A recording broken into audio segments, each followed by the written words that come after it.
Waktu dan tempat disilakan.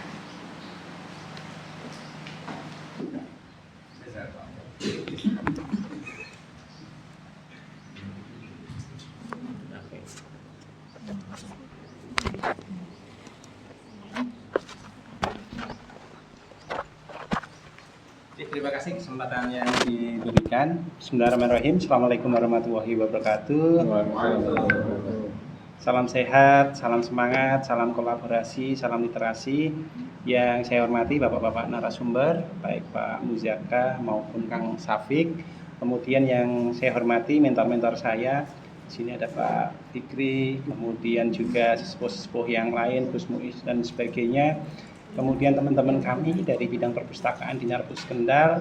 Kemudian yang saya banggakan Bapak Ibu dan teman-teman sekalian peserta sekolah filologi. Syukur alhamdulillah kesempatan hari ini kita semuanya sehat dan insya Allah kita tetap semangat dalam rangka untuk kita menimba ilmu, belajar, salah satunya adalah melalui filologi. Ya, Bapak Ibu dan teman-teman sekalian, kami dari Dinas Kearsipan dan Perpustakaan Kabupaten Kendal bersyukur sekali kami dipertemukan dengan beberapa personal dan juga komunitas sehingga lahirlah sekolah filologi ini. Ini luar biasa dan dari tadi siang saya ada di sini, saya ini sebagai murid juga Pak Fikri. Saya nyantri juga di sini nih. Banyak hal ternyata dari manuskrip ataupun naskah kuno ini ternyata kita bisa banyak belajar terkait dengan ketuhanan misalnya, kemudian terkait dengan kehidupan, kemudian terkait dengan perilaku ataupun wujud perbuatan-perbuatan kita yang baik, yang buruk dan sebagainya.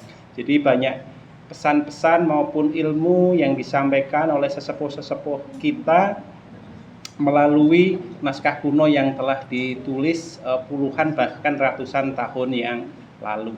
Kemudian naskah kuno ini ternyata bukan hanya kami melakukan identifikasi, selanjutnya dilakukan pendaftaran sehingga naskah kuno ini bisa lestari. Ternyata ilmu-ilmu yang ada di dalam naskah kuno ini bisa menjadi sumber pembelajaran, sumber ilmu kita semua. Banyak sekali contoh-contoh yang tadi diceritakan baik oleh Pak Ibnu Fikri maupun Gus Muiz bahwa dari naskah kuno inilah kita bisa melaksanakan diskusi-diskusi ataupun kajian terhadap beberapa hal yang mungkin selama ini belum kita temukan jawabannya di literatur-literatur yang ada.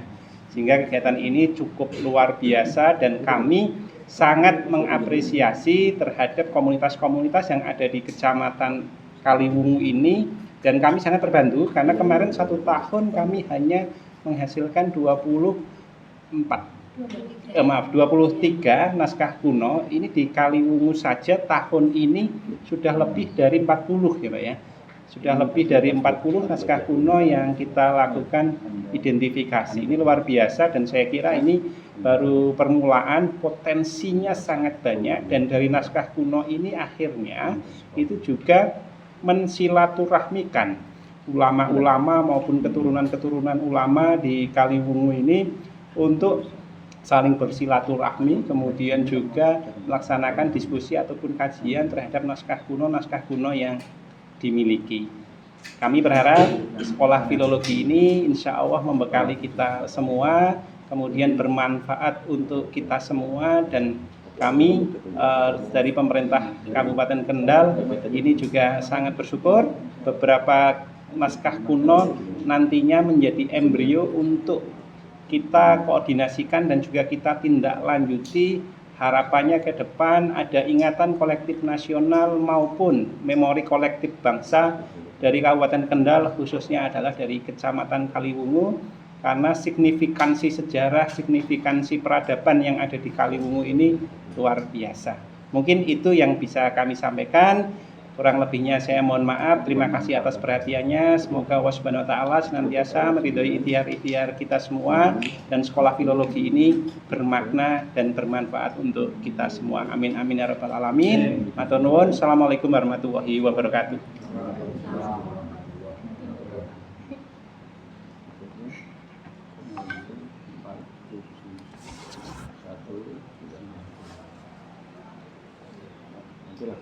Baik, terima kasih kepada Bapak Wahyu Sukamadi di atas sambutannya. Kita langsung masuk materi yang pertama yang akan disampaikan oleh Bapak Muzaka. Sebelum memulai materi, saya sampaikan secara singkat profil beliau.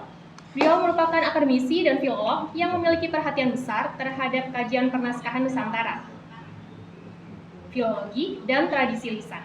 Beliau aktif dalam berbagai forum akademik, termasuk Simposium Internasional Pernaskahan Nusantara, serta terlibat sebagai pengurus masyarakat pernaskahan Nusantara atau Manasa Jawa Tengah. Ia juga menjadi koordinator peminatan filologi dan tradisi lisan program studi sastra Indonesia Fakultas Ilmu Budaya di Universitas Diponegoro. Selain aktif melakukan penelitian dan pendampingan kajian naskah, beliau turut berkontribusi dalam penyusunan buku filologi. Pada pertemuan kali ini, beliau akan menyampaikan materi tentang konsep dasar filologi dan manfaat filologi yang relevan pada masa sekarang. Kepada beliau, Bapak Muzaka, waktu dan layar sepenuhnya untuk panjenengan. Ulama Muhammad.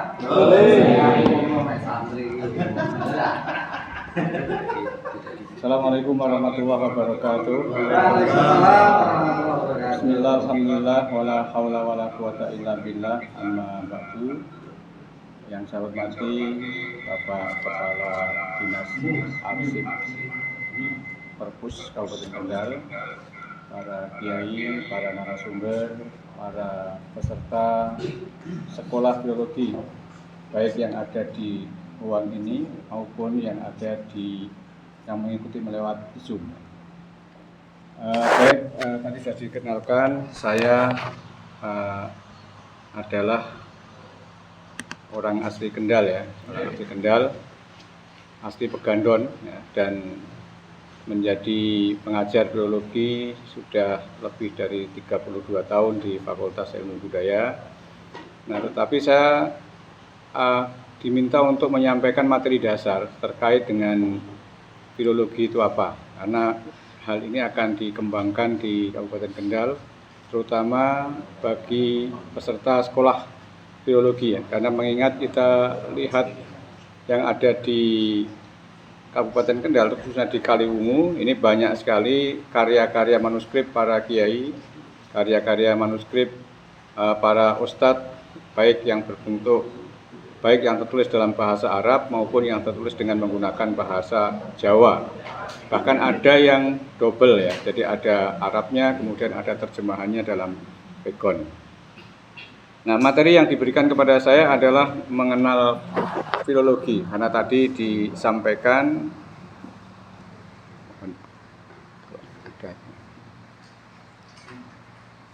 daripada mati mohon minta. Filologi itu apa gitu kan? Ini kita yang harus tahu dulu. Nah, filologi itu secara etimologis ya, berasal dari bahasa Yunani filologia. Kata itu merupakan gabungan dari kata philos dan logos. Nah, philos itu bermakna teman dan logos itu bermakna pembicaraan. Ada lagi yang mengatakan yang namanya philos itu adalah kata, kemudian logos itu artinya ilmu atau ilmu kata. Jadi secara etimologis kata filologia itu bermakna cinta kata ya, atau cinta ilmu. Nah, dari makna harfiah itulah kemudian filologia dalam perkembangannya dimaknai oleh pemakainya sebagai senang berbicara, senang belajar, senang pada ilmu, juga senang pada tulisan. Nah, kemudian dalam perkembangan selanjutnya yang terkini, kata tersebut dimaknai sebagai senang atau cinta kepada tulisan-tulisan yang bernilai tinggi seperti karya-karya sastra.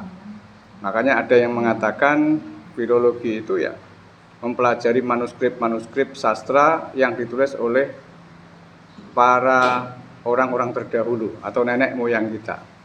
Bahkan kalau kita mengacu kepada tradisi literasi yang dikembangkan oleh kementerian, itu bahwa syarat untuk disebut sebagai barang langka itu harus minimal berusia 50 tahun. Tapi saya yakin kalau melihat bentuk ataupun wujud naskah yang ada di Kaliwungu, yang ada di depan itu, pastilah lebih dari 100 tahun usianya. Mungkin bahkan kalau Mas Samsul itu melihat ada yang lebih dari 200 tahun ya.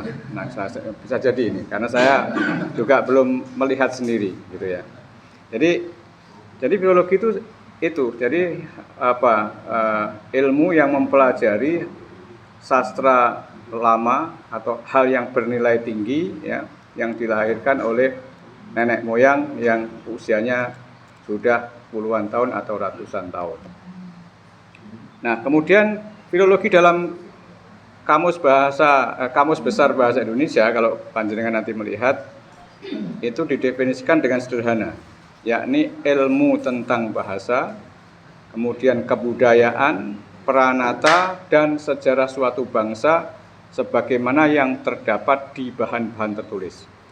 Jadi sangat luas sekali ilmu tentang bahasa, kebudayaan, peranata, dan sejarah suatu bangsa sebagaimana yang terdapat di bahan-bahan tertulis. Artinya memang ilmunya itu sangat luas. Apapun ya yang ada di dalam bahan tertulis, di dalam naskah-naskah lama itu menjadi objeknya filologi. Maka ketika kita melihat para kiai di Kaliwungu itu pasti tulisannya berbeda dengan misalnya tulisan-tulisan manuskrip yang ada di keraton. Kalau kiai kan tidak jauh-jauh amat dari bidang yang digelutinya. Beliau pasti menulis kitab. Ya. Kalau misalnya menulis cerita, ya ceritanya tidak jauh dari hal-hal yang berbau kepesantrenan. Maka ada istilah namanya sastra pesantren. Jadi ada sastra yang berkembang secara khusus di pesantren. Tetapi di sisi lain, di tempat lain, komunitas lain seperti keraton, dia juga memiliki tradisi sastra yang berbeda daripada masyarakat santri. Maka kalau kita bisa menggali lebih lanjut, untuk di Jawa saja itu nanti ada manuskrip yang lahir di keraton, ada manuskrip yang lahir di kalangan masyarakat umum, dan ada manuskrip yang ada di lingkungan pesantren. Karena apa? Karena pesantren itu menjadi pusat ilmu. Kemudian keraton menjadi pusat budaya, sedangkan yang masyarakat yang melek huruf atau melek literasi, baik melek Jawanya maupun melek Arabnya, melek pegonya, maka mereka pasti akan menulis, paling tidak kalau tidak menulis sendiri pasti akan menyalin dari manuskrip-manuskrip yang sudah ada. Seperti misalnya di pondok pesantren itu, kiainya kadang-kadang ngajar kitabnya dulu sebelum ada kitab-kitab cetak. Nah, kiainya saja tulisan juga. Jadi kiainya dapat dari kiainya waktu berguru, dia menulis apa yang disampaikan oleh Pak Guru itu kemudian dikumpulkan. Nah, itu nanti setelah kita lihat sekarang ini usianya sudah ratusan tahun, apalagi lebih dari 50 tahun, dikatakan manuskrip. Manuskrip itu kan tulisan tangan atau handscript. Jadi tulisan tangan, tulisan manusia ya manuskrip. Nah, kemudian kita sebut sebagai naskah. Nah, naskah itulah nanti yang menjadi sasaran kerja dari ilmu yang namanya ilmu filologi. Ya. Jadi kebudayaan, peranata, sejarah suatu bangsa yang terdapat di bahan-bahan tertulis itu semuanya adalah objek ataupun sasaran kerja filologi. Bahkan nanti ketika kita melihat tentang adanya ramalan, tentang adanya ajaran agama, tentang adanya resep obat-obatan, masak dan sebagainya, itu semuanya menjadi wilayah kajian filologi. Jadi begitu luasnya, tapi batasnya pada sesuatu yang tertulis. Kemudian dalam kamus filologi itu didefinisikan sebagai ilmu yang mempelajari karya masa lampau yang berupa tulisan tangan. Ini lebih jelas ini karena ada kamus khusus. Kalau kamus besar bahasa Indonesia itu kan sifatnya masih umum. Tapi kalau kamus filologi memang yang membuat kamus itu adalah para filolog. Jadi artinya memang sudah disesuaikan dengan kondisi ilmu filologi itu apa. Nah, filologi itu definisinya adalah ilmu yang mempelajari karya masa lampau yang berupa tulisan tangan ya. Fokus kajiannya pada teks atau kandungan isi naskah. Karya tersebut terkandung nilai-nilai yang masih relevan dengan kehidupan masa kini. Jadi saya ulang, bahwa filologi didefinisikan sebagai ilmu yang mempelajari karya masa lampau yang berupa tulisan tangan. Kemudian fokus kajiannya pada teks atau kandungan isi naskah. Nah, karya tersebut terkandung nilai-nilai yang masih relevan dengan kehidupan masa kini. Jadi kalau dulu kita mengenal orang dulu itu punya ilmu atau punya warisan sesuatu atau tidak, itu kita bisa lihat dari manuskripnya. Maka kita apalagi sebagai orang modern mestinya kita jangan sampai tidak menulis. Ya, bahkan kita itu dikatakan ada itu kalau ada buktinya. Ya. Ya kalau masuk buktinya hanya batu nisan saja. Kalau batu nisan nanti bisa hilang kan gitu. Tapi kalau ada karya, ya kita menulis dan menulis. Entah itu menulis, kalau sekarang kan sudah menulis digital ya. Kalau dulu menulisnya menulis tangan. Jadi kalau ada digital, kita tidak dicari jejak digitalnya kok tidak muncul, ketik namanya lu Anjaina gitu kok tidak muncul nama itu. Ya. Pasti dianggap apakah orang ini ada atau tidak. Tapi coba kalau ngetik misalnya ada Samsul Al-Kundali misalnya, itu mesti di mana-mana ada, di TikTok ada, di FB ada, di mana-mana ada. Itu jejak digital ya, kalau itu zaman sekarang. Tapi saya juga selalu menyampaikan kepada mahasiswa, kalau kamu itu tidak punya dokumen sendiri, sementara semuanya nanti akan didokumentasikan oleh Mbah Google, pada saatnya nanti, maaf misalnya ketika terjadi huru-hara di mana satelit-satelit kita tidak bisa berfungsi sama sekali, kita akan kehilangan semuanya. Ya. Barangnya sudah nggak punya, kitab kuningnya sudah nggak ada, semuanya tersimpan di Google, tidak pernah ada yang diunduh di dalam laptopnya. Ini kacau. Maka saya tulis di NU online itu, NU online. Jadi kelak akan terlahir kalau ilmu itu hanya disimpan di jejaring internet, kelak akan terlahir generasi yang delongap-delongap saja itu. Bisa dibayangkan itu coba ya. Kalau misalnya tidak ada dokumen sama sekali, sementara nanti satelit sudah dirusak sama musuh-musuh kita, ya kita bodoh semua. Nah sekarang kan gampang. Kalau mahasiswa ditanya atau anak kita ditanya, itu pasti jawabnya apa? Buka Google dulu.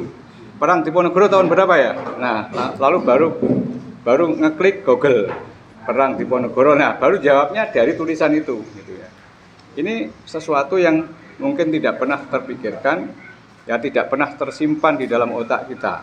Maka kalau kita menulis itu, insya Allah setidak-tidaknya kita akan dapat mendokumentasikan pikiran kita ya, meskipun kalau sekarang masih bisa disimpan di jejaring internet atau di laptop kita atau di alat-alat yang kita punya. Nah, saudara sekalian, kemudian filologi sebagai gerbang ilmu pengetahuan. Kalau tadi kita lihat bahwa semua apapun yang dimiliki oleh nenek moyang kita, pengetahuannya baik tentang agama, tentang kesehatan, tentang ramalan, tentang apapun ya, itu ditulis oleh para simbah kita terdahulu. Nah, maka kalau kita melihat naskah-naskah yang ada seperti yang di depan kita itulah sebagai bukti bahwa dulu itu kita punya ilmu. Simbah-simbah kita itu punya ilmu. Ya. Meskipun orang-orang kita itu melek huruf Latin itu paling kan akhir atau pada tahun 1900-an. Mengapa? Karena kita tahu bahwa ejaan Van Ophuijsen itu kan 1901. Nah, dikira apa orang-orang kita tidak bisa menulis gitu kan. Itu maksudnya kalau melek huruf Latin, itu orang yang paling tua lahir 1901 itu yang paling tua. Karena ejaan yang paling tua di kita itu. Tapi sebelumnya mereka menulis ya, dalam tradisi aksaranya masing-masing ya. Kalau ada yang menggunakan Arab, ada yang menggunakan Jawa, ada yang menggunakan huruf Bali, ada yang menggunakan Sasak, ya, ada yang menggunakan Batak sendiri-sendiri gitu. Nah, berarti artinya bahwa orang-orang terdahulu itu sekalipun tidak melek huruf Latin, tetapi mereka tetap mendokumentasikan pemikiran-pemikirannya, pengetahuan-pengetahuannya, termasuk ramalan-ramalan, termasuk sesuatu yang dirahasiakan dia tulis di dalam manuskrip tadi. Nah, mengapa filologi itu dapat dikatakan sebagai gerbang ilmu pengetahuan?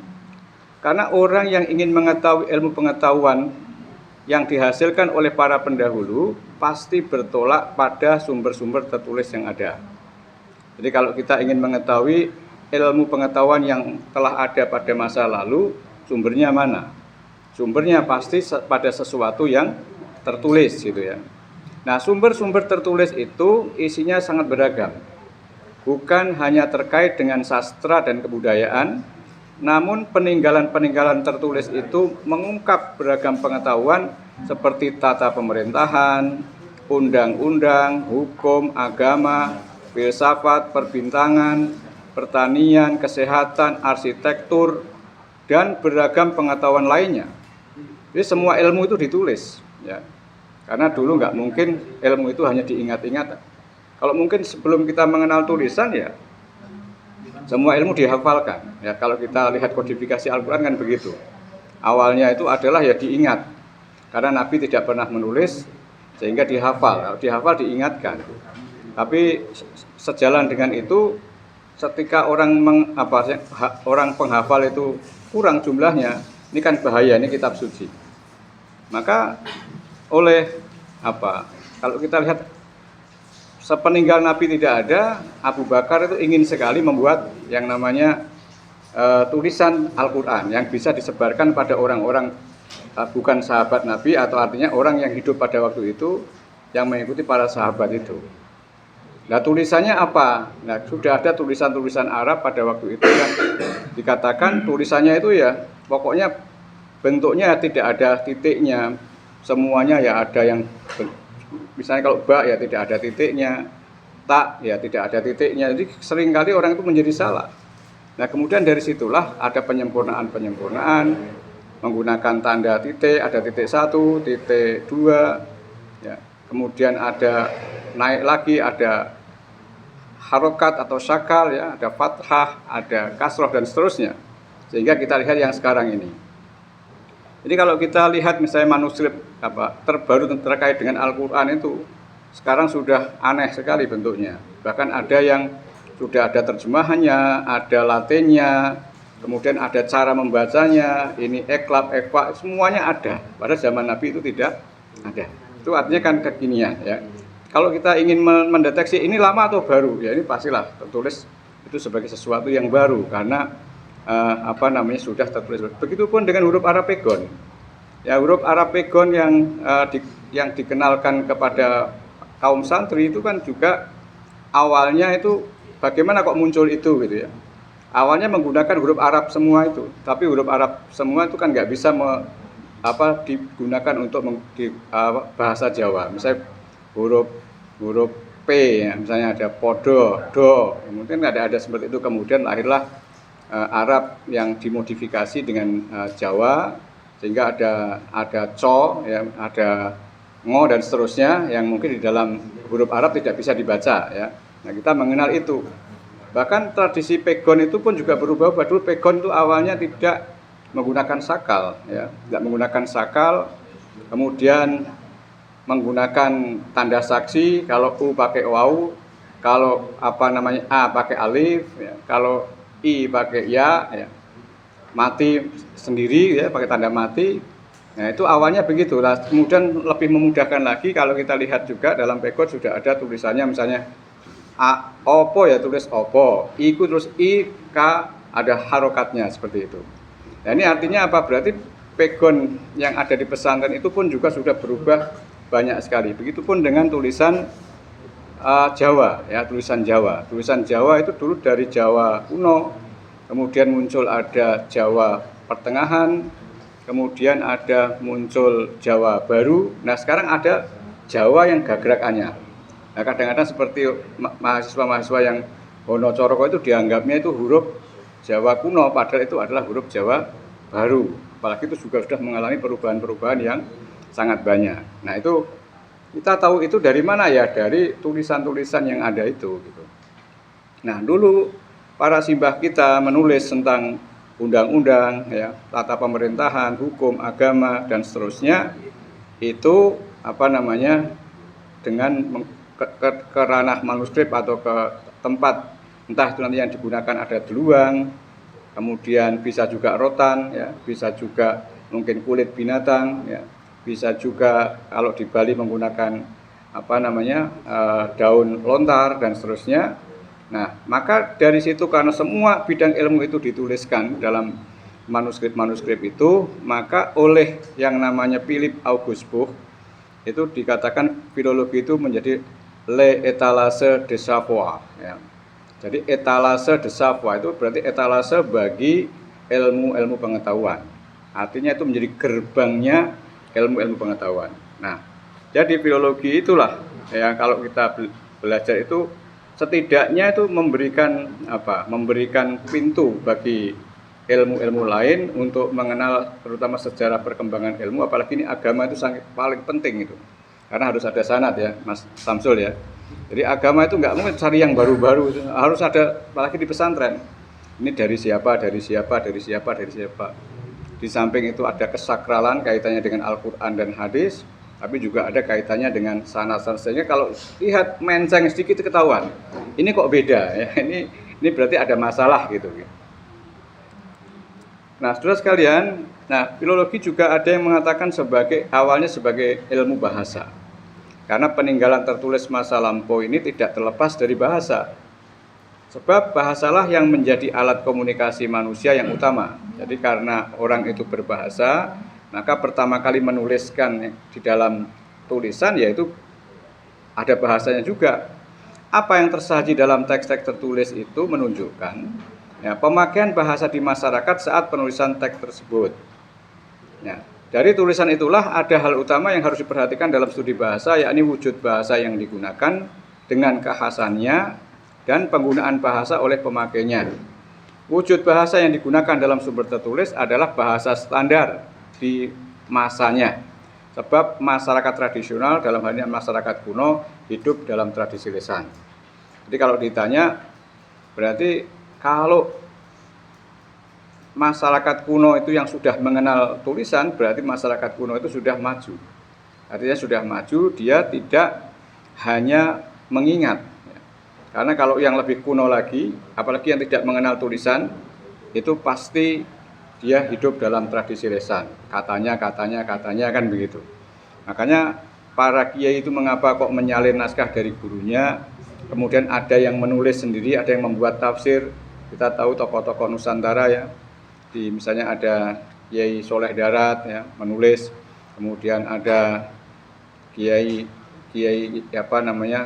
Bisri Mustafa, bukan Mustafa Bisri ya, dari bapaknya lagi, kemudian At-Tirmidzi, kemudian ada Al-Padani, ada juga Al-Banjari, itu semuanya menulis gitu, termasuk Imam Nawawi, Al-Bantani juga begitu. Beliau banyak menuliskan syarah ataupun menuliskan kitab-kitab. Nah, murid-muridnya pun demikian, karena murid-muridnya sudah melek huruf, apalagi sampai di Kaliwungu ini ya. Misalnya ada Mbah Guru ya, itu kan juga menghasilkan karya-karya ya. Kemudian kita mengenal juga orang Kendal, tapi yang kemudian besarnya di Batang ya, namanya Kiai Ahmad Rifai, itu juga menghasilkan, ini Mbak Dewi ini meneliti karyanya Kiai Ahmad Rifai, itu puluhan judul ya lebih dari 30 judul, ada 63 judul karya beliau, dan itu semua hampir ditulis dalam bentuk nazam ya, dalam bentuk nadhar, dalam bentuk siiran ya. Nah ini kan artinya apa? Artinya Mbah Rifai itu dia memang sudah menulis gitu ya. Nah kalau Mbah Soleh Darat itu misalnya nulis kitab Munjiat itu kan tulisannya dalam bahasa Jawa ya, menggunakan huruf pegon. Tapi setelah kita selidiki ya itu aslinya dari mana? Ulaannya misalnya beliau dari kitab Ihya Ulumuddin kalau nggak salah, dari Ihya Ulumuddin.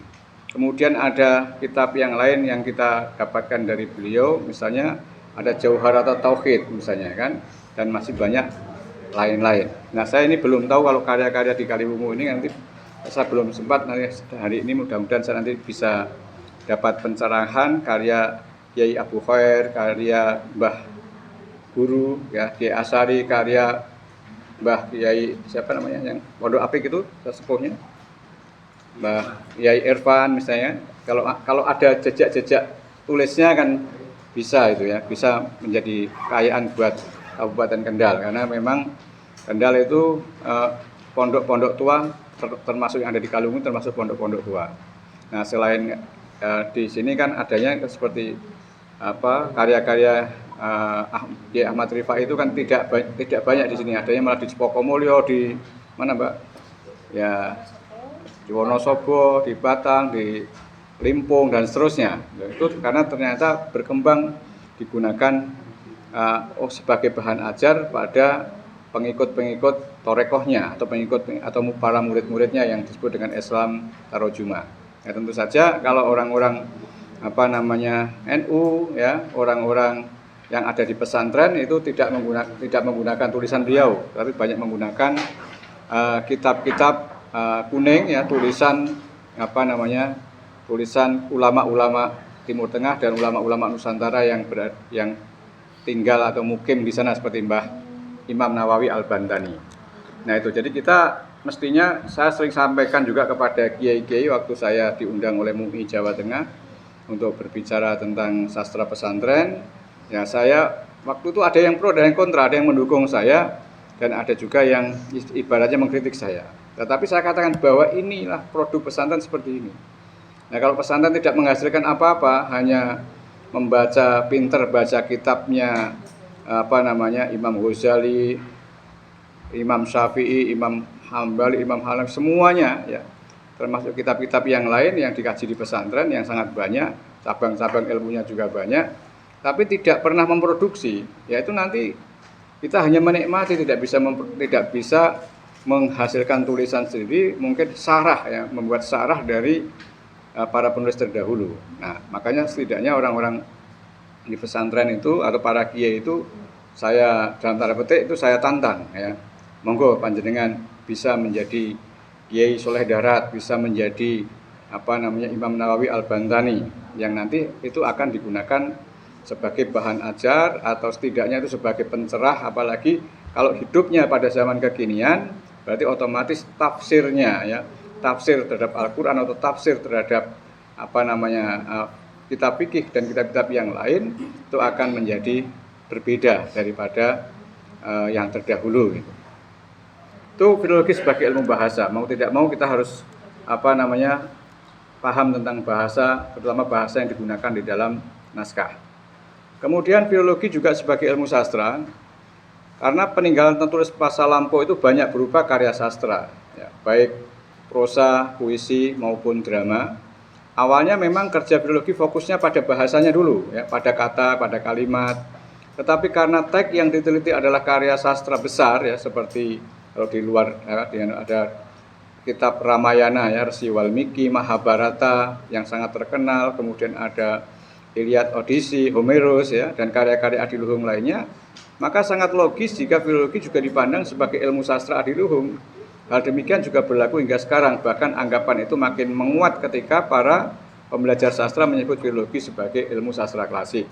Jadi kalau kita melihat misalnya di dalam Hasanah Sastra Melayu saja, ada hikayat-hikayat, ya, ada hikayat Iskandar Zulkarnain, ada hikayat Hang Tuah, ada hikayat Syekh Abdul Qadir Jailani, ada hikayat Raja Budak, ada hikayat Si Miskin, ada hikayat, banyak lagi hikayat yang lain, itu adalah semuanya memang karya sastra. Nah, dulu awalnya kalau Jawa kuno itu kan ada, karena masih agamanya adalah agama Hindu-Buddha, ya kuat dengan kitab Ramayana, kemudian menjelma jadi lakon wayang dan sebagainya, itu adalah saduran-saduran dari kitab Ramayana maupun Mahabharata yang dulu ya berkembang di negara tetangga di India sana, ya, kemudian masuk. Tapi setelah kemudian Majapahit runtuh, ya, Sirno ilang Kertaning bumi, ya, 1400 Saka, ya, maka mulailah Islam makin menguat, ya. Islamisasi Nusantara semakin kuat khususnya di Jawa. Kemudian muncul tokoh-tokoh penting, ya, para wali yang kemudian kita sebut dengan Wali Songo. Nah, kemudian Wali Songo juga punya murid-murid, ya. Wali Songo kemudian awalnya itu tinggal di kalangan pesisir, ya, di pesisir pantai utara Jawa ini, ya. Kita bisa melihat dari Sunan Gunung Jati sampai dengan Sunan Ampel misalnya, di sepanjang itu, ya, ada yang ada di Demak, dari semuanya. Nah, itu kan berarti pondok-pondok pesantren awalnya juga lahirnya di kawasan pesisir itu. Tidak mungkin lahir di keraton, karena pesisir itu menjadi tempat bertemunya antar budaya, tempat bertemunya antar etnis, tempat bertemunya antar ideologi juga ada di situ. Ya.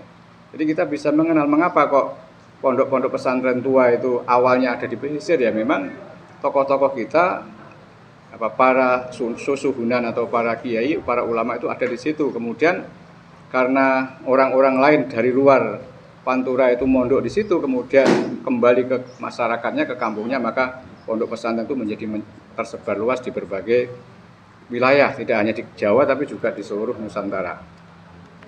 Nah, kemudian yang terpenting lagi itu filologi sebagai studi teks, karena nanti kita akan melihat teks-teks yang ada di dalam naskah. Penyebutan filologi sebagai studi teks itu juga sangat tepat, sebab lahirnya ilmu ini dilatar belakangi dengan munculnya variasi teks dalam peninggalan tertulis. Jadi kalau kita lihat nanti misalnya ada salah satu katakan ada Jauharat Tauhid gitu ya. Nah, itu apakah Jauharat Tauhid yang ada di Kaliwungu itu sama tidak dengan yang ada di Semarang misalnya, dimiliki oleh muridnya Kyai Sulaiman Darat misalnya, atau yang ada di tempat lebih pedalaman lagi misalnya di Wonosobo karena ada santri di sana, atau misalnya di daerah Bluro misalnya, atau di daerah Purwodadi, atau di daerah Boyolali misalnya. Ini kan sudah sesuatu yang harus diteliti, karena bisa jadi gurunya berbeda, gurunya itu kemudian membuat syarah yang lebih luas lagi dari apa yang disampaikan oleh gurunya atau kiainya itu, ya. Maka sehingga memungkinkan ada keterangan-keterangan tambahan dari berarti dari ulama atau dari kiai yang mengajarkan. Nah, kan bisa jadi kan seperti itu. Jadi berkembangnya ilmu, termasuk ilmu agama juga begitu. Mengapa kok ada madhab-madhab ya? Mengapa Imam Syafi'i berbeda dengan gurunya gitu ya? Mengapa Imam Hanafi berbeda dengan gurunya dan seterusnya? Ini kan pastilah ada segala sesuatu itu yang mungkin ya tidak disepakati oleh keduanya, kemudian punya pendapat yang berbeda. Itulah yang kemudian disebut sebagai madhab-madhab itu. Nah, ternyata di dalam menyalin naskah, seorang guru menurunkan ilmu kepada muridnya itu bisa saja ada kesalahan-kesalahan juga. Mungkin saja ketika guru mengajarkan itu muridnya lagi masuk angin, ya kan? Lagi masuk angin atau lagi ngantuk, ya. Tiba-tiba kemudian meneruskan. Sehingga kalau gurunya mengajarkan itu ada misalnya 5, kemudian dia hanya nangkapnya ada 4. Ya. Kemudian nanti yang lain lagi karena ngantuknya lama, ketemunya 1 gitu kan. Atau lagi membuat 1 kemudian tertidur lagi. Nah, ini kan memungkinkan itu. Kalau pada naskah-naskah yang berisi sastra saya kira tidak masalah, tapi kalau yang berisi keagamaan ini akan jadi masalah gitu ya. Maka termasuk munculnya rukun Islam 1 misalnya kan, rukun iman 1 itu kan menjadi sesuatu yang berbeda. Yang satu, jadi rukun iman itu ada 5 misalnya, rukun Islam itu ada 5, rukun iman itu ada 6. Tapi mengapa yang satu lagi berpendapat bahwa rukun Islam 1, rukun iman 1? Ini kan sesuatu yang berbeda ya. Jadi ini artinya ada pendapat atau barangkali gurunya yang berbeda, atau gurunya itu memahaminya atau menafsirkannya yang berbeda dengan para guru-gurunya terdahulu. Nah, kemudian teks-teks tulisan tangan tersebut sering disebut dengan naskah. Nah, kita kalau teks itu adalah yang terdapat dalam naskah. Tapi kalau itu namanya kita nyebutnya manuskrip atau naskah gitu ya. Nah, karena filologi bekerja berdasarkan variasi teks, memperbandingkan teks, melakukan kritik teks dan merekonstruksi teks, maka tidak salah jika studi filologi sering disebut dengan studi teks atau kritik teks. Nah, di dalam filologi itu kalau Mbak Dewi belajar itu ketika membaca, ketika ada sesuatu yang barangkali tidak benar atau kurang titik, ya, Mbak Dewi meskipun tidak mengubah titiknya, tapi ketika membuat suntingan harus dibunyikan titik. Ketika tulisannya kok hanya menjadi mendengar, karena merasa ini kok mendengar nggak pas, tambahi sendiri menjadi mendengar dan seterusnya. Nah, ini kan artinya ada agar supaya orang yang membaca itu menjadi lebih paham. Ya, bahkan kadang-kadang sebenarnya itu malah memang dialek ya, dialek tertentu itu seringkali. Misalnya kalau di Kaliwungu kan orang mengenal Pak itu tidak ada ya. Aku Pak neng Kendal kan tidak ada. Aku Pan ya, pan neng Kendal. Nah, ada lagi yang mengenal Pak ya, kalau orang-orang Kendal atau orang Pegadaian kan Pak neng di, Pak neng di. Gitu. Pek Rindi ada, Pek Rindi. Itu kan sesuatu yang berbeda ya. Nah di pesantren juga begitu kan, ada yang mengatakan alam, ada yang mengatakan ngalam. Maka kan jadi wong sak ngalam kabeh, sak ngalam kabeh, ngalam dunya. Alam. Makanya ada kata sair atau siir menjadi singir gitu ya. Ada namanya saidu menjadi sangidu. Saidah menjadi sangidah dan seterusnya. Nah, said repot lagi jadi sangit misalnya seperti itu. Nah, ini memang ada perbedaan-perbedaan itu terjadi ya. Yang namanya dialek, idiolek itu menjadi sesuatu yang sangat berbeda. Apalagi di Jawa itu juga ada yang mengatakan A, ada yang mengatakan O. Ya. Ada yang mengatakan ana, ada yang mengatakan ono. Ya. Ada yang mengatakan sego, ada yang mengatakan sega. Nah, ini kan sesuatu yang berbeda ya, karena itu persoalan dialek. Sehingga kadang-kadang orang yang membuat kritik teks itu disamakan dengan persepsinya. Oh, karena merasa ini standarnya adalah pakai O ya O semua. Padahal harusnya kan lara, tapi tetap ditulis loro misalnya. Nah, itu misalnya seperti itu. Kemudian kajian biologi di Indonesia ya, sebelum kita lihat manfaatnya. Pada awalnya studi biologi di Indonesia itu mengikuti tradisi keilmuan yang berlaku di Eropa, khususnya Belanda. Sebab cikal bakal studi biologi di Indonesia itu dilakukan oleh kaum orientalis yang berasal dari Eropa. Dulu kita tidak mengenal namanya biologi itu apa, itu nggak kenal. Nah, orang-orang Indonesia banyak mendapatkan ilmu itu, ya, mendapatkan ilmu itu malah justru dari Barat. Padahal kalau misalnya orang Indonesia kulaannya dari Arab itu akan lebih keren lagi, gitu kan. Dan malah sekarang tuh kadang-kadang itu aneh ya. Di UIN ya, jadi banyak mahasiswa UIN itu sering sekali malah menggunakan pendekatan-pendekatan yang dirumuskan oleh orang-orang Barat. Padahal orang-orang Barat itu ternyata juga banyak mengambil dari orang-orang kita gitu ya. Nah, saya pernah melihat sebuah judul, kalau nggak salah itu adalah Jawahirul pokoknya tentang manaqib Syekh Abdul Qadir Jailani. Saya membaca itu, loh ini kok aneh gitu ya, terjemahan dalam bahasa Indonesia menurut saya kok tidak cocok dengan yang ada di Arab ini. Ternyata setelah saya telusuri, penulis itu menerjemahkan kitab tentang manaqib Syekh Abdul Qadir Jailani itu dari yang berbahasa Inggris. Nah, dari berbahasa Inggris. Padahal saya mencoba untuk mencari yang berbahasa Arab. Kita cocokkan, ini menjadi nggak nyambung. Ya. Menjadi ada banyak sekali perbedaan karena ada transfer pemahaman bahasa yang berbeda, tafsir ataupun kaitannya dengan simbol-simbol kebahasaan itu mungkin berbeda. Sehingga saya lihat aneh loh, ini dari terjemahannya bahasa Indonesia begini karena dari Inggris ini. Nah, pertama berarti yang Inggris itu berasal dari Arab. Ya, kemudian yang harusnya kan dari Arab kemudian kita terjemahkan ke dalam bahasa Indonesia, tapi ternyata tidak, dia menerjemahkannya tidak dari sumber berbahasa Arab, tapi sumbernya dari berbahasa Inggris. Makanya pantas ketika saya masih punya buku itu, masih saya simpan, tapi nggak tahu tempatnya di mana. Itu saya sempat cocokkan. Lah ini aneh nih. Ternyata kalau itu baru kitab manaqib ya. Kalau itu Al-Qur'an bagaimana gitu ya. Makanya Al-Qur'an itu berbeda, setiap kali terbit tidak boleh meninggalkan yang Arab kan, berbeda dengan tradisi Bible dan seterusnya. Nah, kemudian fokus kajian filologi ya, hingga pertengahan abad ke-20 adalah melacak bentuk mula teks untuk memperoleh teks yang sedekat mungkin dengan aslinya. Itu awalnya di Indonesia juga begitu, di Eropa juga begitu. Pokoknya fokus kajiannya itu menemukan, melacak teks mula yang sedekat mungkin dengan aslinya.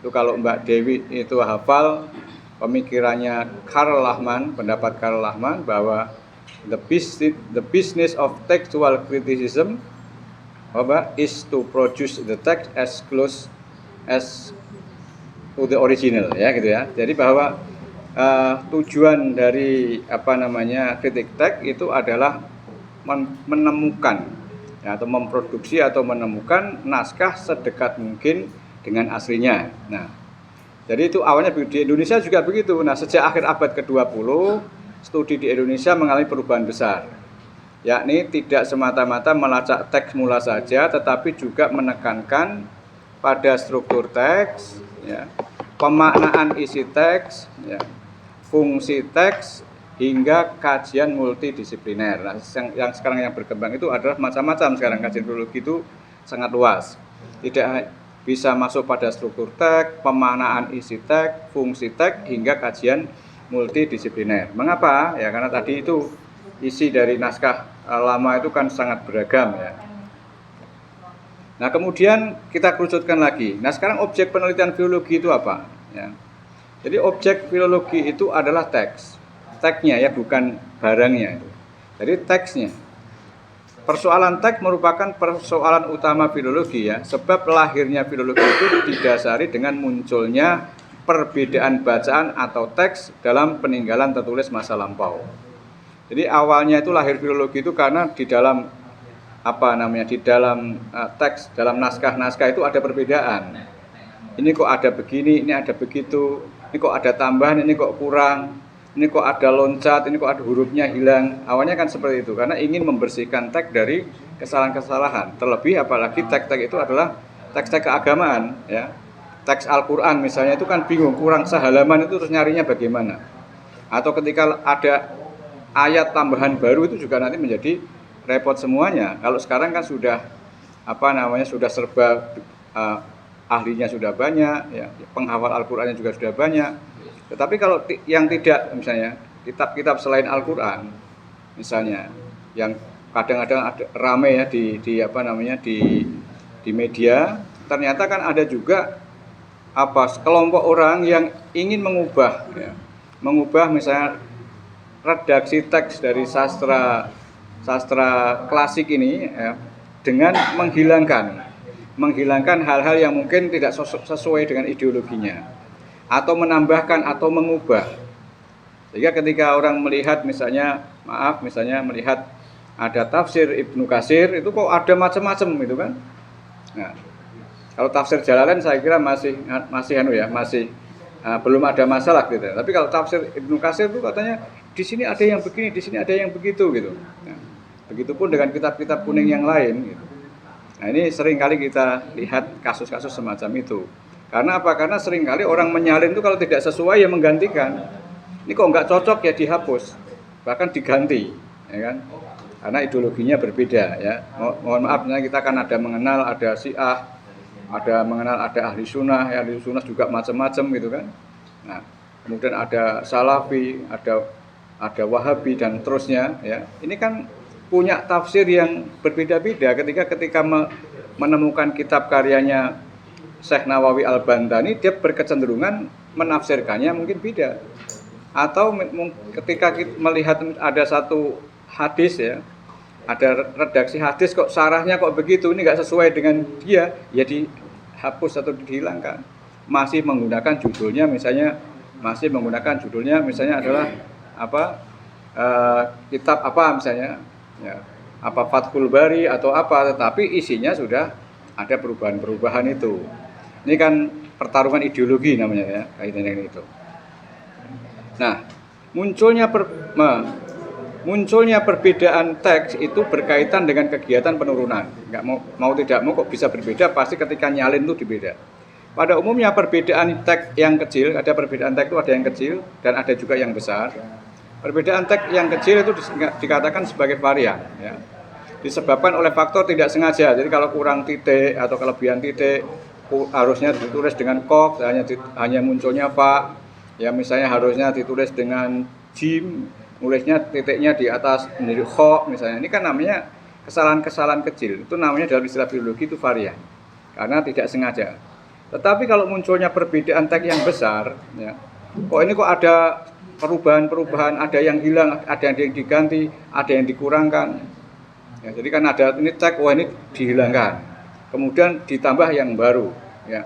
Atau mungkin bisa saja dihilangkan total, hanya dimunculkan hanya misalnya ada sarahnya dihilangkan atau sarahnya diubah, pakainya matanya saja misalnya. Nah ini akan melahirkan perbedaan teks yang besar, namanya versi. Nah ini diduga itu sengaja dilakukan oleh penyalin. Tadi ya penyalin itu kan punya latar ideologi yang berbeda-beda ya, punya paham yang berbeda-beda, misalnya punya madhab yang berbeda-beda, sehingga ketika dia membuat tafsir, membuat syarah itu tentu saja harus yang tidak sama dengan dirinya ya akan mengubah, atau justru dia akan membuat syarah baru ya, syarah baru itu bisa saja terjadi itu. Kemudian teks sebagai objek filologi, teks adalah sesuatu yang abstrak ya. Kalau teks itu dikatakan dalam bahasa Mbak Dewi itu abstrak karena berupa gagasan, pemikiran, ilmu pengetahuan, pasal-pasal dalam undang-undang, sejarah, ajaran-ajaran, harapan, beragam lain yang pernah terjadi dan muncul di masa lalu yang terdokumentasi dalam bentuk terdokumentasi dalam bentuk tulisan. Nah, seperti itu yang kita lihat di depan kita, itu naskah ya, karena ada fisiknya. Tapi di dalamnya kan ada gagasan, ada cerita, ada teks. Nah, teks itulah yang muncul di situ ya. Jadi bukan barangnya itu, tapi kandungan naskah itu. Maka kita harus bisa membedakan antara teks dan naskah. Tapi seringkali kan orang mengacaukan, mana teksnya, mana naskahnya. Padahal teks itu isi naskah. Ya, kalau barangnya, bendanya itu namanya adalah naskah. Nah, kemudian teks-teks masa lampau itu kebanyakan tertuang dalam berbagai tulisan, ya, bahasa, kemudian ada juga genre dan bahan yang menjadi alas atau media. Bahannya juga berbeda-beda ini. Untuk menulis itu kan ada yang ini dari Dluwang nih ya, misalnya. Dari Dluwang ada menggunakan kertas Eropa, ada menggunakan dongdong, menggunakan lontar, menggunakan daun papirus, bahkan menggunakan kulit binatang. Bahkan ada juga yang menduga katanya sempat heboh itu berasal dari bahannya itu adalah kulit manusia, tapi ini belum dibuktikan, tapi katanya itu adalah naskah yang ditulis dengan menggunakan media naskah kulit manusia. Itu kan kebangetan sekali itu kan, berarti itu ada kanibal, masa kulitnya digunakan untuk, nah katanya ada yang seperti itu, tapi itu belum valid ya. Nah, bahan yang dijadikan alas untuk menulis gagasan pun beragam ya. Di antaranya ada daun papirus, kulit binatang, kulit kayu, rotan, daun lontar, Dluwang. Kalau di Jawa biasanya Dluwang. Dluwang itu kalau Mas Samsul menjelaskan itu adalah terbuat dari kayu pohon ya, kayu pohon yang kemudian digembleng-gembleng itu dicampur. Ya, sehingga menjadi tipis-tipis seperti opak. Seperti opak, bayangkan itu seperti opak. Nah, itu kalau digunakan sebagai alat untuk menulis, itu namanya kertas Jawa atau dikatakan sebagai Dluwang. Tapi nggak tahu ini, nanti Mbak Dewi bisa menjelaskan ini apa Mbak ini, Dluwang atau kertas Eropa? Macam-macam Pak, ada yang kertas Eropa, ada yang dari folio dan okay. Ya macam-macam ya, berarti artinya kan macam-macam itu ya. Kemudian saudara sekalian, sasaran kerja filologi, nah apa? Kalau tadi kita berbicara teks, maka sasaran kerja filologi itu adalah naskah itu sendiri. Jadi kita melihat pertama di dalam teks, di dalam naskah itu ada teksnya. Karena kita ingin meneliti teksnya, maka mau tidak mau kita berurusan dengan yang namanya naskah gitu ya. Nah, jadi kalau teks-teks itu tadi disimpan di dalam lisan dan juga ada yang tersimpan dalam tulisan. Nah, tulisan yang dimaksud dalam ranah filologi ini adalah tulisan tangan ataupun manuskrip atau naskah itu sendiri. Kalau pengertian teks sebagaimana diuraikan tadi adalah informasi dan atau gagasan yang bersifat abstrak, maka naskah itu adalah wujud konkretnya. Sebab teks-teks yang bersifat abstrak itu tertuang dalam naskah-naskah yang konkret. Nah, jadi kalau teks itu tidak ada naskahnya, berarti teksnya teks lisan. Ya. Teks lisan itu rawan karena sesuai dengan ingatan penceritanya. Kalau penceritanya ngarang sendiri, toh kita tidak tahu, gitu kan? Tapi kalau teks itu berupa teks Al-Quran atau hadis yang dihafal, kalau ada orang yang pintar kita mengatakan salah langsung salah. Wah ini salah, kamu salah tuh, nambahi atau mengurangi itu ketahuan gitu. Tapi untuk yang teks-teks yang sifatnya umum ya, yang tidak terkait dengan keagamaan itu kemungkinan besar ya itulah pasti banyak sekali kesalahan-kesalahan karena ingatan orang berbeda-beda satu sama dengan yang lain. Bahkan kadang-kadang kalau kita juga mendengar orang membaca hadis keliru itu kan sudah risih gitu kan. Apalagi di pesantren ada baca ayat kok tiba-tiba kok loncat gitu ya. Harusnya ayat nyambungnya dengan ini tetapi kemudian loncat. Nah, ini kan berarti kelihatan bahwa ingatan orang itu adalah kurang baik ya, kurang baik. Maka supaya menjadi baik itulah perlunya kita melihat pada dokumen-dokumen tertulisnya yakni naskah. Nah, kalau kita lihat bahwa naskah-naskah di Nusantara sangat banyak ya, karena saya diberi materi yang sifatnya umum, tidak ke Kaliwungu karena saya belum tahu tentang naskah Kaliwungu. Naskah-naskah itu beragam ya, baik bahannya, baik tulisannya, baik bahasanya, bentuk maupun karakteristiknya itu masing-masing berbeda-beda ya. Nah, dilihat dari segi bahan yang digunakan sebagai alat menulis, naskah Nusantara tertulis dalam berbagai alas. Di antaranya misalnya yang paling populer itu adalah kertas ya, kertas Eropa. Ya, kemudian ada juga deluang, itu kertas Jawa. Ada daun lontar, kalau yang menggunakan lontar itu biasanya naskah Bali dan naskah Sasak ya. Jadi untuk Madura dan juga Madura menggunakan sama dengan Jawa, tapi untuk Sasak dan Bali itu menggunakan lontar ya.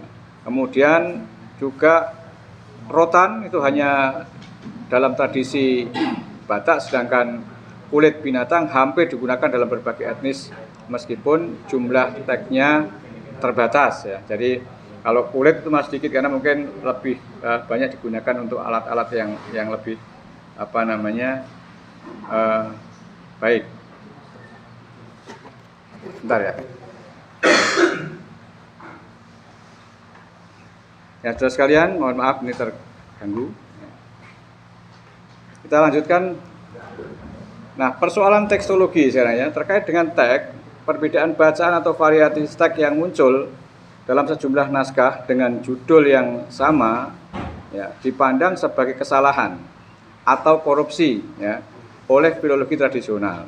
Pokoknya kalau Mbak Dewi itu melihat kok ada teks itu kok beda, judulnya sama, isinya kok berbeda, yang satu isinya 35 halaman, yang satu isinya itu 50 halaman, itu dianggap sebagai kesalahan atau korupsi ya oleh filolog tradisional. Hal demikian tidak dapat dipersalahkan ya, karena studi filologi tradisional pada mulanya bertolak pada teks-teks kitab suci atau teks sakral. Kalau teks-teks kitab suci atau teks-teks sakral ini kalau ada kesalahan kan rawan. Artinya rawan itu kan bermasalah ya. Ini kaitannya dengan dosa. Ini berkaitannya dengan mungkin laknat ya, kena laknat dan seterusnya ya, dan seterusnya. Jadi pastilah itu ada perbuatan-perbuatan maksiat. Nah, tetapi di dalam filologi modern perbedaan bacaan ya, atau variasi ini tidak dipandang sebagai kesalahan, tetapi dipandang justru sebagai kreativitas penyalin. Ya, misalnya kok ada matan kemudian dibuat sarah, itu berarti kreativitas. Jadi artinya menjelaskan matan kan berarti artinya memproduksi teks baru ya berdasarkan teks lama, tapi memberikan keterangan-keterangan ataupun memberikan syarah ya yang lebih luas lagi ya atas matan atau atas teks utama ya, atas teks utama yang ada di situ. Nah, hal demikian ini terjadi karena studi filologi modern kebanyakan tidak fokus pada teks sakral saja. Malahan kebanyakan berfokus pada teks profan, apalagi teksnya tadi ada teks profan, teks yang berbahasa yang bukan teks pesantren khususnya ya. Kalau pesantren barangkali masih kita kategorikan sebagai teks-teks yang sakral. Tapi teks-teks misalnya ada hikayat, ada cerita-cerita, ada tentang babat dan seterusnya, meskipun itu ada kaitannya dengan data-data atau sejarah, tetapi itu dianggapnya sebagai kreativitas gitu ya. Nah, itu. Kemudian kodikologi kan, berarti pertama adalah persoalan teks, kemudian persoalan kodeks. Ini kalau kita sudah melihat di depannya adalah kodeks ini. Nah, kodikologi itu merupakan ilmu yang mempelajari kodeks, yaitu bahan tulisan tangan atau manuskrip. Nah, kodikologi mempelajari seluk-beluk naskah, seperti kita melihat bahan naskah, ya, kemudian tempat penulisan naskah, lalu ada perkiraan penulisan naskah dan lain-lain. Ya. Selanjutnya, tugas dan wilayah kodikologi adalah sejarah naskah. Jadi lahirnya naskah ini pasti ada sejarahnya, pasti ada latar belakangnya mengapa Kiai Abu Khair menulis ini. Ya. Apakah menulisnya saat beliau mondok atau saat beliau mengajar? Karena kan ingin juga ketika ingin mengajar itu membuat bahan ajar. Ya, jadi kalau kita misalnya sebagai guru, ya kita kan mesti mencari bahan ajar atau membuat bahan ajar. Nah, bahan ajar itu dari mana ya? Tentu saja dari sumber-sumber yang kita punya. Nah, kalau sekarang mungkin mencari bahan ajar menjadi lebih mudah. Ya, kalau dulu bahan ajar kan harus ada rujukannya, karena sanad itu menjadi hal yang sangat penting. Ya. Proses penyalinan teks ya, itu menjadi sangat penting, bahkan perlu ditasihkan ya. Jadi kalau misalnya ada seorang santri menuliskan sesuatu, dia apakah benar atau salah itu malah gurunya itu disuruh menasehkan, tidak hanya tasih pada Al-Quran, tetapi tasih pada kitab-kitab ini sudah benar belum ya? Kalau ya ini mengatakan ini salah, ya tidak berani dia menerbitkan. Ya, tapi kalau sudah mendapat restu, sudah diridhoi, apalagi sudah beberapa kiai membaca, lalu berani menerbitkan atau nyetak gitu ya, atau menuliskan memperbanyak lebih banyak lagi. Tapi kalau sekarang kan tidak, zamannya sudah lain. Sekarang zamannya adalah zaman viral.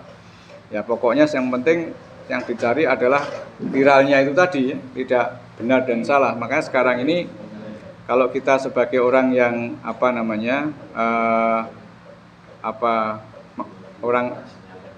santri, segala sesuatu yang ada di medsos itu adalah hoax, adalah hoax sebenarnya itu. Kalau kita belum paham apakah itu benar, kita belum bisa konfirmasi, pokoknya anggap saja itu sebagai hoax, kan begitu. Nah, harus ada tabayun dulu, jangan kemudian kita ikut-ikutan ngeser-ngeser dan seterusnya. Padahal sekarang lebih rentan dengan editan, ya, lebih dengan kurang sedikit ya. Ada slide lagi. Nah, satu slide lagi. Nah, sekarang manfaat studi filologi itu apa? Yang pertama adalah memahami kebudayaan masa lalu ya, yakni membantu menyingkap adat istiadat, nilai pemikiran nenek moyang kita yang tertuang dalam naskah lama. Jadi kalau kita ingin melihat masa lalu, membayangkan masa lalu, kehidupan keagamaan masa lalu, kehidupan politik masa lalu, tidak ada lain ya, kita harus studi filologi. Kemudian yang kedua adalah pelestarian budaya. Jadi filologi itu melestarikan yang demikian ini ya. Berperan sebagai agen preservasi dengan merawat dan mendokumentasikan manuskrip kuno agar tidak punah. Nah, seperti ini yang dilakukan oleh Dinas Arpus Kabupaten Kendal, itu membuat preservasi naskah, kemudian mendigitalisasi ya, kemudian membuat mendeskripsikan naskah, mungkin barangkali saja membuat katalog, nanti akan membuat katalog naskah Kendal dan seterusnya. Itu merupakan kajian filologi juga. Kemudian yang berikutnya adalah rekonstruksi sejarah teks, mengungkap sejarah perkembangan teks dan mengembalikan teks ke bentuk aslinya yang paling mendekati kebenaran. Nanti berkembang ke sana.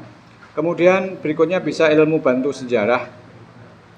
Jadi menjadi sumber data primer ya, krusial untuk meneliti sejarah ya, sastra maupun bahasa kuno. Lalu kemudian mengembangkan berpikir kritis, melatih analisis mendalam dalam menyunting, menerjemahkan, dan menafsirkan naskah kuno. Sehingga kaitannya dengan itu, maka filologi itu tidak bisa berdiri sendiri, pasti ada ilmu-ilmu lain yang membantu ya, yang membantu filologi, atau sebaliknya filologi membantu ilmu-ilmu lain itu. Apa itu ilmu yang saling membantu? Adalah ilmu bahasa atau linguistik, ilmu sastra, kemudian sejarah, antropologi, folklore, ilmu budaya, agama, arkeologi, paleografi, dan ilmu-ilmu yang lainnya. Nah, kesimpulannya apa? Ilmu filologi itu membantu ilmu-ilmu lain dalam penyediaan data dan informasi, sedangkan ilmu-ilmu lain membantu ilmu filologi itu dalam rangka menganalisis data dan pengembangan permasalahan yang terdapat di dalam naskah-naskah itu.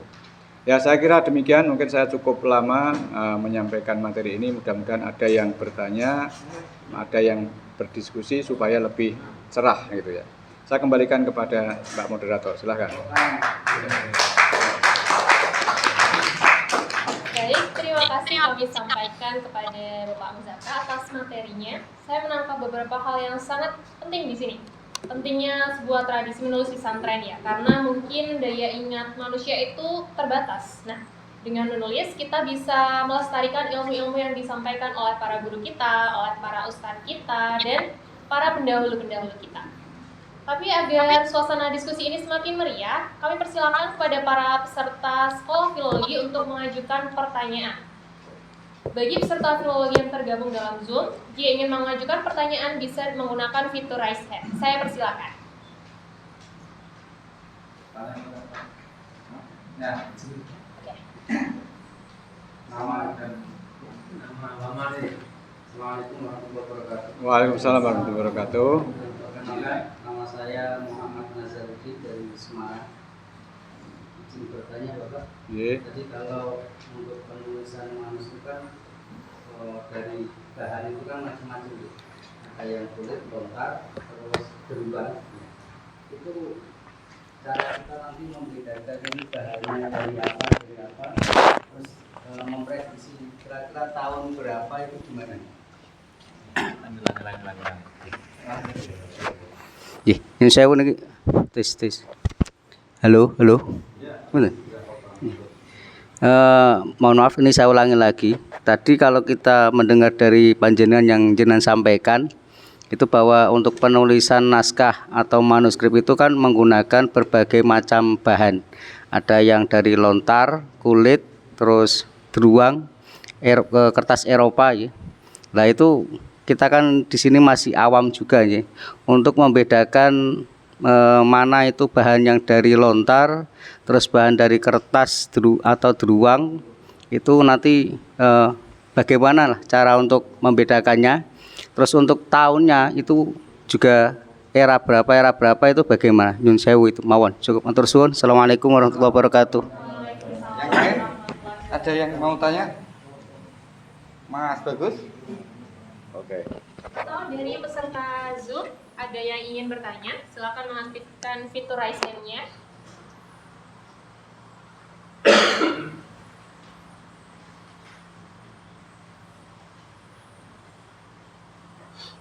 Oke, belum ada ya? Mungkin Pak Muzaka bisa menjawab terlebih dahulu pertanyaan terkait bahan dari naskah dan bagaimana cara untuk menentukan usia naskah. Ya. Silakan Bapak. Ya, terima kasih. Ini pertanyaan yang sangat bagus. Yang pertama memang tadi kita sudah tahu bahwa masing-masing etnis, masing-masing masyarakat itu memiliki tradisi menulis yang berbeda-beda. Ya, hurufnya yang berbeda, kemudian bahan-bahan naskahnya juga berbeda-beda. Nah, kalau bahan naskah yang digunakan di pesantren itu kan kebanyakan adalah, kalau yang tua mungkin barangkali kalau zaman-zaman Belanda masih ada, menggunakan yang namanya adalah kertas Eropa ya. Menggunakan kertas Eropa, tetapi yang kertas Eropa pada saat itu mungkin tidak banyak berada di pesantren karena harganya mungkin mahal ya, dan mungkin karena yang punya itu adalah para priai, para pelajar-pelajar tingkat tinggi, sementara di pesantren punya tradisinya sendiri, biasanya menggunakan deluang. Nah, deluang itu adalah kertas tradisional ya, kemudian menuliskannya dengan pena. Nah, ketika sudah mengenal kertas modern, nah maka orang-orang pesantren ada sebagian kecil yang menggunakan kertas Eropa. Kalau kertas Eropa itu jelas, karena di sana ada namanya watermark. Watermark itu cap kertas. Jadi kalau misalnya kok ini bentuknya kok ada singa berkepala mahkota, ini adalah tahun yang sekian. Ini kok ada kembang mawar, ini adalah tahun sekian. Itu kita bisa melacak bahwa kertas ini diproduksi pada tahun 1840 misalnya. Kalau 1840 berarti tulisan itu tidak jauh dari kertas itu, karena ada watermarknya. Nah, kemudian kalau yang di pesantren misalnya menggunakan naskah deluang ya ataupun folio bergaris itu kan kalau kertasnya dari kertas modern, atau kalau yang deluang itu kadang-kadang kita tertipu juga. Apakah deluangnya itu benar-benar sudah lama atau deluangnya deluang baru? Tetapi saya yakin kalau yang sekarang ini deluang-deluang baru tidak diproduksi, pasti menggunakan kertas-kertas modern gitu. Jadi kalau deluang itu berarti masih berakar tradisi, apalagi menggunakan misalnya mata pena, menggunakan tintanya tinta yang digosok itu ya, kena goresan-goresan yang khas. Ini menunjukkan bahwa itu adalah memang khas pesantren. Nah, kalau itu sulit ditemukan ditemukan kapan, apakah ini tua atau muda. Nah, biasanya kalau di sastra di pesantren itu ada namanya kolofon ya. Kolofon bisa juga ada di mukodimah. Kalau di mukodimah itu kan biasanya kalau dalam kitab kuning itu kan dimulai dari misalnya Bismillahirrahmanirrahim, ada hamdalah, kemudian ada bacaan sholawat, kemudian ada kata amma ba'du, kemudian ada kitab ini kuberi nama apa gitu kan, biasanya ada seperti itu ya. Kemudian yang menulis siapa, musonefnya siapa, nah kemudian tujuan dituliskannya apa, itu seringkali di situ. Nah kemudian di akhir itu biasanya ada kata tamat gitu ya, ada tamat misalnya, ada tulisan tamat kapan. Nah tamatnya misalnya Jumadil akhir tanggal berapa.